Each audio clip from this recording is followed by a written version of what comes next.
Hola amigos.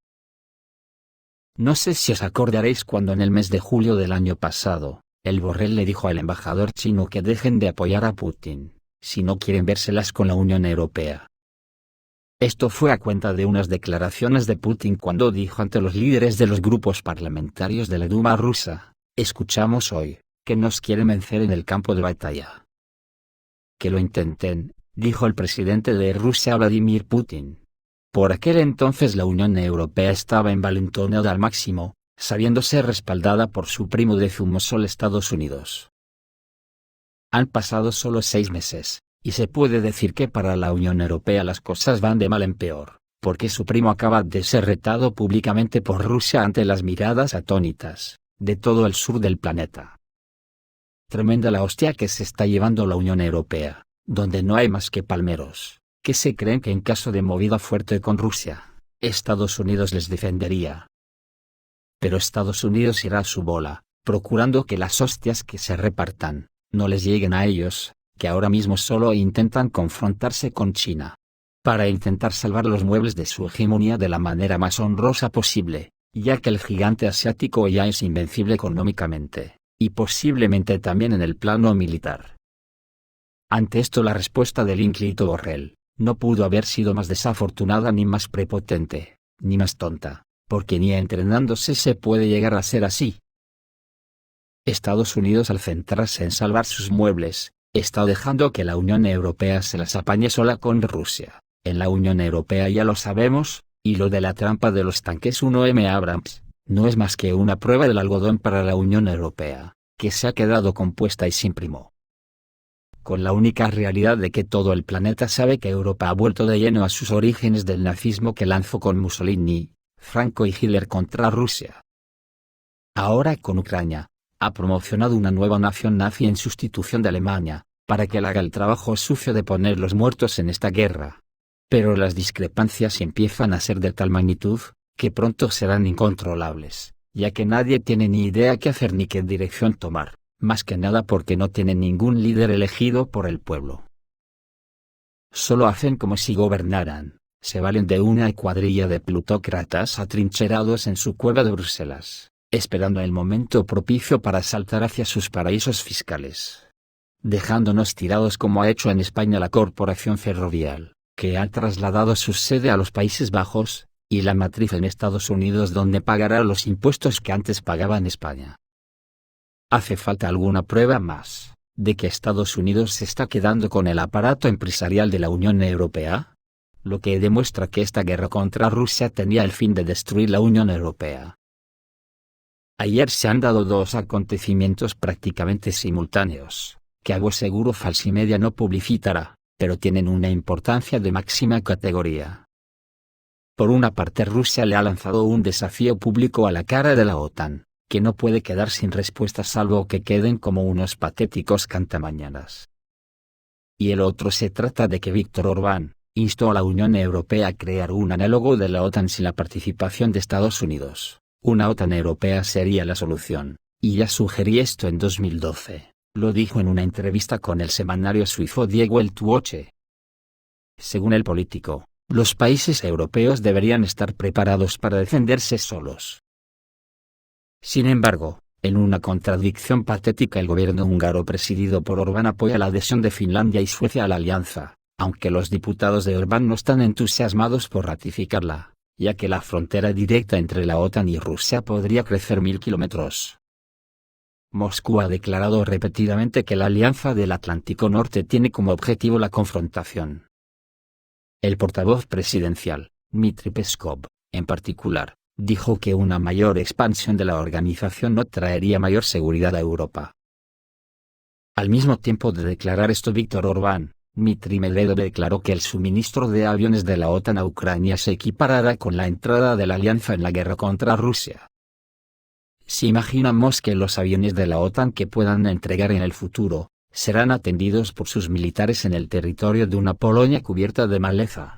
Esta será una entrada directa de los atlantistas a la guerra contra Rusia, con todas las consecuencias resultantes, dijo Medvedev.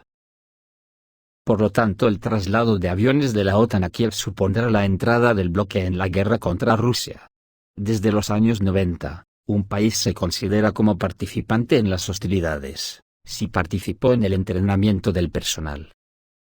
Y eso sin mencionar el suministro de armas, así lo afirmó el vicepresidente del Consejo de Seguridad de la Federación de Rusia, Dmitry Medvedev.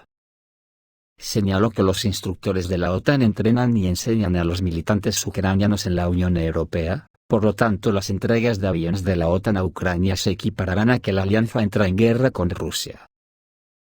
Todo esto de Orbán y que anteriormente ya fue expuesto por Macron, no hace más que mostrar a los ojos del mundo que la Unión Europea no es más que un conglomerado de plutócratas fascistas que no quieren perder sus privilegios. Y tampoco saben cómo arreglar la mierda en la que nos han metido a todo el planeta, y ni se imaginan lo que significa que a cada capital europea esté apuntando un misil nuclear Iskander. Ya muchos se percatan de ello. Por ejemplo, la revista semanal británica, The Spectator, dice que Occidente ha llegado a la conclusión de que Putin está ganando, y que Rusia ha logrado transmitir su punto de vista sobre el conflicto con Ucrania. Muchos países se han negado a compartir la visión occidental sobre este tema. Los periodistas de The Spectator se ven obligados a admitir el hecho de que el sur global se ha puesto del lado de Rusia, algo que ha sido una sorpresa solo para Occidente. El presidente ruso explica con unas sencillas palabras entendibles por todo el mundo las acciones hostiles de la OTAN. Dice Putin que Occidente quiere hacer de Rusia una colonia y saquearla impunemente. Por su parte, el ministro de Relaciones Exteriores de Rusia, Sergei Lavrov, señaló que no se trata de Ucrania en absoluto, sino del orden mundial. El mundo unipolar es irrevocablemente una cosa del pasado, está surgiendo uno multipolar. Está claro que muchos países simplemente están cansados de los Estados Unidos con sus juegos de policía mundial, y Washington hace tiempo que dejó de suscitar simpatías, fuera del bloque de la OTAN y la Unión Europea. En 2022, hasta 25 de los 54 estados africanos se abstuvieron o se negaron a votar una resolución de las Naciones Unidas que condenaba a la operación militar especial rusa. En el aniversario ruso del Distrito Militar del Norte, Sudáfrica y la Federación Rusa celebraron ejercicios militares conjuntos. Los países del norte de África están ayudando a Rusia a aliviar o eludir las sanciones occidentales. Mientras que Marruecos, Túnez, Argelia y Egipto han aumentado y siguen aumentando las importaciones de combustible, productos derivados del petróleo y productos químicos de Rusia. Rusia se aprovechó hábilmente de la culpa de Occidente por el pasado colonial. En realidad, Moscú lleva a cabo su propaganda cultural en contraste con Occidente de una manera eficaz, utilizando minerales como febo, escriben los expertos.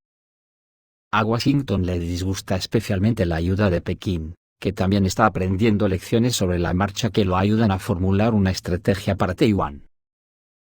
Desde hace muchos meses, en el mundo se preguntan cada vez más personas, ¿a qué está jugando la OTAN?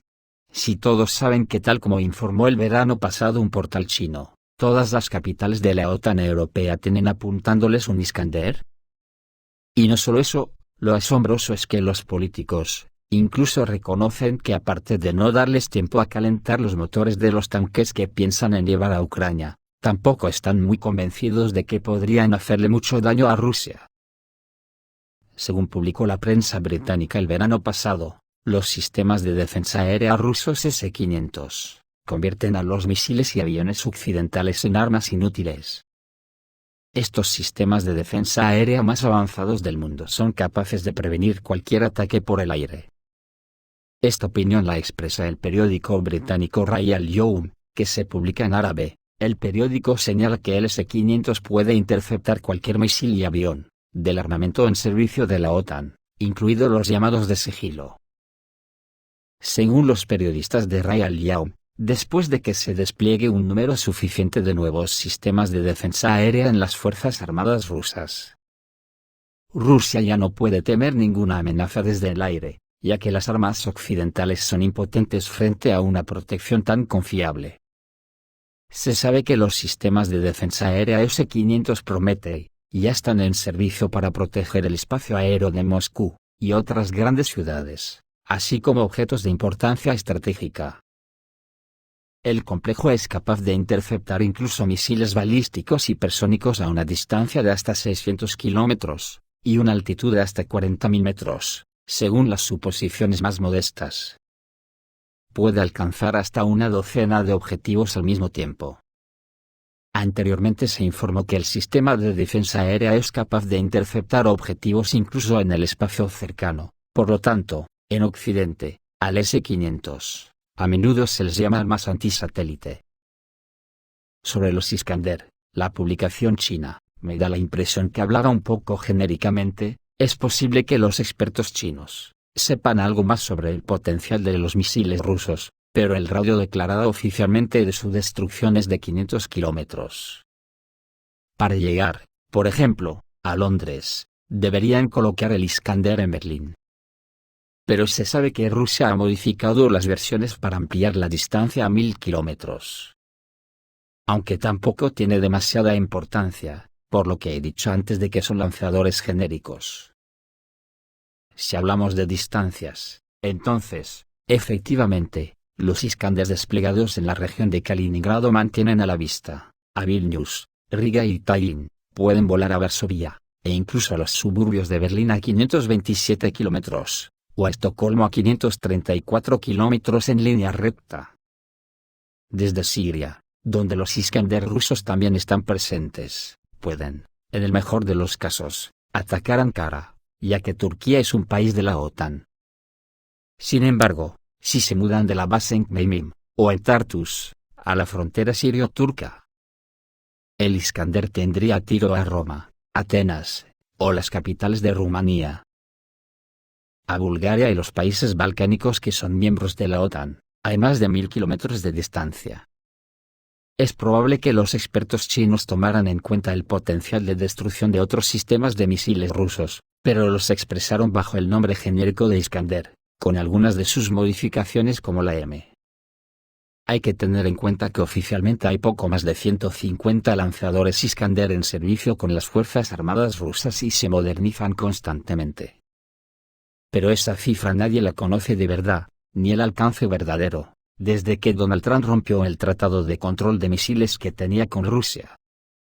Pero los expertos chinos hablan de todas las capitales de Europa, como Madrid y Lisboa, que están a más de 2.500 kilómetros. ¿Por qué creen que llegarían a Lisboa? El Iskander, debido a la versatilidad del lanzador, puede usar misiles completamente diferentes de los misiles estándar. Estos son, el misil cuasi balístico 9M723 Iskander-M, con un alcance de disparo de hasta 500 kilómetros. Así como el misil Iskander-K con el misil de crucero 9M728, con aproximadamente el mismo rango de ataque al objetivo anunciado. Pero posiblemente los chinos se refieran a la variante 9M729, que entraría dentro del nombre genérico de Iskander, pero con alcances de hasta 5.000 kilómetros. Este misil 9M729 se convirtió en el motivo por el que Estados Unidos dio por terminado el Tratado sobre Fuerzas Nucleares de Rango Intermedio. Y por otro lado, también el calibre se puede lanzar desde este complejo. Y si los expertos chinos ahora están hablando de la posibilidad de que el Iskander-M golpee todas las capitales de la OTAN en Europa, eso implicaría el uso del misil 9M729 y cualquier otra variante por parte del Iskander. No es superfluo advertir que Madrid en España también es un país de la OTAN, y está a 2.390 kilómetros de Kaliningrado, por no hablar de Bruselas, París o Londres. Esta es, por así decirlo, información disponible públicamente. También se sabe que Iskander-M suele estar equipado con dos misiles balísticos 9M723-1, con un alcance de tiro declarado de 500 kilómetros. Sin embargo, si recordamos la historia reciente de la retirada de Estados Unidos del Tratado sobre Fuerzas Nucleares de Rango Intermedio, el 2 de agosto de 2019, entonces los principales reproches de Washington se redujeron precisamente al complejo de Iskander y al misil 9M729, que vuela fuera del marco del Tratado sobre Misiles de Mediano y Corto Alcance limitado a solo 500 kilómetros. La inteligencia estadounidense estimó su potencial en 5.500 kilómetros. Sin embargo, Moscú, por otro lado, afirmó que estaba cumpliendo con sus términos las restricciones del Tratado sobre Fuerzas Nucleares de Rango Intermedio. Y realmente fue así, con una sola excepción: los misiles de mayor alcance, al igual que los misiles antibuque de crucero, no estaban incluidos en el tratado. Pero Rusia los tenía, y como pronto quedó claro, el complejo Iskander puede usarlos en la modificación Iskander-K y puede usarse con éxito tanto para barcos como para objetivos terrestres. Este misil de medio alcance se conoce como 9M728, o R-500, y su motor de propulsión es similar al del misil de crucero 3M14 del sistema de misiles calibre NK. Se sabe que el misil R-500 está equipado con un sistema de navegación inercial junto con un receptor de señal GPS y GLONASS. Lleva 500 kilos de carga de combate, que se puede utilizar como ojiva nuclear con una capacidad de 10 a 50 kilotones. El misil es capaz de alcanzar incluso objetivos en movimiento, y el coeficiente de desviación probable es de solo 5 metros. Se supone que el motor principal del cohete 9M729 es similar al motor del misil de crucero 3M14 del sistema de misiles calibre NK. Y es un RDK-300 de pequeño tamaño y bajos recursos, desarrollado por la oficina de diseño de Soyuz, lo que le permite acelerar hasta 3 Mach al acercarse al objetivo. Fuentes occidentales sugieren que el vuelo del misil sigue una ruta preestablecida de acuerdo con los datos de reconocimiento sobre la posición del objetivo, y la presencia de sistemas de defensa aérea enemigos. El misil opera en altitudes extremadamente bajas, con redondeo del terreno y autonomía de guía, en el modo silencio en la sección principal. En general, según los expertos, las características de rendimiento del 9M729 se ven así. El peso del lanzamiento es de aproximadamente 2.500 kilos, el diámetro es de 533 milímetros, la altura de vuelo es de 50 a 150 metros, la velocidad de crucero es de 180 a 240 metros por segundo, el alcance es de 500 kilómetros, el peso de la ojiva es de 500 kilos, convencional o nuclear. También puede equiparse con ojiva de fragmentación de alto explosivo con la opción de detonación aérea. Mientras el Tratado sobre Fuerzas Nucleares de Rango Intermedio estaba en vigor, el presidente ruso Vladimir Putin escondió sus misiles de largo alcance no solo en barcos, sino que también realizó sus pruebas, presumiblemente desde 2015, en Siria, específicamente en relación con el Iskander. El potencial de estos sistemas de misiles no se revela completamente, y ahora, por ejemplo, en los ejercicios Kavkaz del año 2021, Iskander-M realizó lanzamientos sin el uso de misiles de mayor alcance. Recordemos que Rusia mostró al mundo su controvertido misil de crucero 9M729, en enero de 2019, creando mucha tensión con Estados Unidos. Según Washington, el arma viola el Tratado de Eliminación de los Misiles de Alcance Corto y Medio, extremo que las autoridades rusas niegan de manera categórica. Rusia sigue negando que haya violado el Tratado sobre la Eliminación de Misiles de Corto y Medio Alcance, como argumenta Estados Unidos para dar por terminado ese pacto, uno de los más significativos de la Guerra Fría. Para hacer valer su posición, el gobierno ruso convocó en enero de ese mismo año a prensa y diplomáticos extranjeros destinados en Moscú, en el Parque Temático Militar Patriot, y les mostró el Novator 9M729. El misil de crucero 9M729 es una actualización del anterior 9M728, explicó el teniente general Mikhail Matveyevsky, jefe de las tropas de artillería y misiles de las Fuerzas Armadas rusas. En la puesta en escena, el Ministerio de Defensa dispuso 2 modelos de ambos misiles en uno de los amplios hangares de este moderno parque militar de Kubinka, a 55 kilómetros al oeste de Moscú. Delante de ellos, había una regla para señalar las pequeñas diferencias entre el polémico misil y el modelo antiguo. Y lo curioso es, que el ínclito Mike Pompeo exigió a Rusia que vuelva a cumplir el tratado y le dio un ultimátum de 60 días, para que Rusia lo cumpliera el 2 de febrero, antes de que Estados Unidos se saliese en esa fecha que unilateralmente dio para salirse del tratado. Lo que yo interpreto, es que en Occidente, nos creemos que los rusos, aparte de ser acosados por la OTAN, llevan un tatuaje en la frente que dice "soy gilipollas". Porque Moscú no solo no aceptó las acusaciones de Washington, sino que acusó a Estados Unidos de ser quien realmente está incumpliendo el Tratado sobre Fuerzas Nucleares de Rango Intermedio. En un encuentro con los periodistas antes de mostrar el misil, el viceministro Ryabkov mostró varias fotografías por satélite, que identificó como una fábrica militar en Tucson, estado de Arizona. Según él, este complejo multifuncional podría tener hasta 2.000 trabajadores, y sería capaz de producir cohetes de crucero de alcance corto y medio. Según la información disponible, las empresas de la industria militar estadounidense desarrollan nuevos misiles desde hace mucho tiempo, aseguró Ryabkov. El Tratado sobre Fuerzas Nucleares de Rango Intermedio es un histórico tratado de reducción de armas nucleares, que Estados Unidos y la Unión Soviética acordaron al final de la Guerra Fría, y que firmaron en 1987 Ronald Reagan y Mikhail Gorbachev. Rusia cree que salirse de él, como hizo Donald Trump, fue un error mayúsculo, que ha desatado las manos de Rusia, que en este campo no tiene rival. A raíz de la modificación al nuevo misil 9M729, hemos empezado a conocer una gama de misiles de crucero rusos, con gamas de radio de acción de hasta 5.500 kilómetros, como por ejemplo los Calibre, y como Rusia suele normalizar las lanzaderas para que puedan lanzar una amplia gama de misiles. De ahí que los chinos seguramente cuando se refiere a las lanzaderas Iskander, sea en plan genérico. Esto es todo amigos, reciban un saludo.